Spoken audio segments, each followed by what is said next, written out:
এক সময়ের কথা, দূরের এক ছোট্ট গ্রামে থাকতো পেচুক বুড়ি নামের এক আজব বুড়ি।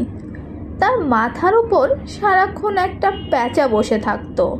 সে নড়ে না, চড়ে না, শুধু মাঝে মাঝে বলে ওঠে ঘু। গ্রামের মানুষ বুড়িকে ভয় পেত। কেউ বলতো সে ডাইনি, কেউ বলতো সে জাদুকরি।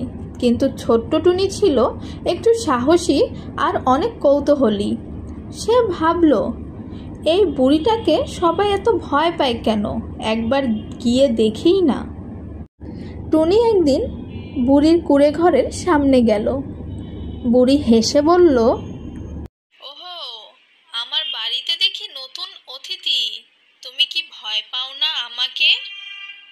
টুনি বলল, আপনাকে ভয় না, কৌতূহল লাগছে। এই প্যাঁচাটা কি আসলেই জাদুকর?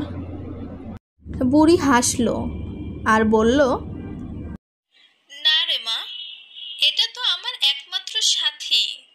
আমি একা থাকি, প্যাঁচা আমার বন্ধু।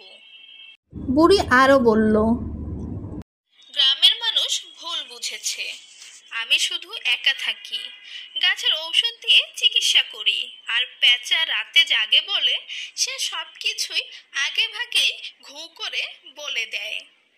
একদিন গ্রামের মাটিতে বিষ ঢুকেছিল, সবাই অসুস্থ হচ্ছিল, কিন্তু কোথাও খুঁজে ডাক্তার পাওয়া যাচ্ছিল না। তখন পেচুক বুড়ি তার বনজ ঔষধ দিয়ে গ্রামের সকল মানুষকে সেবা করে সুস্থ করে তোলে।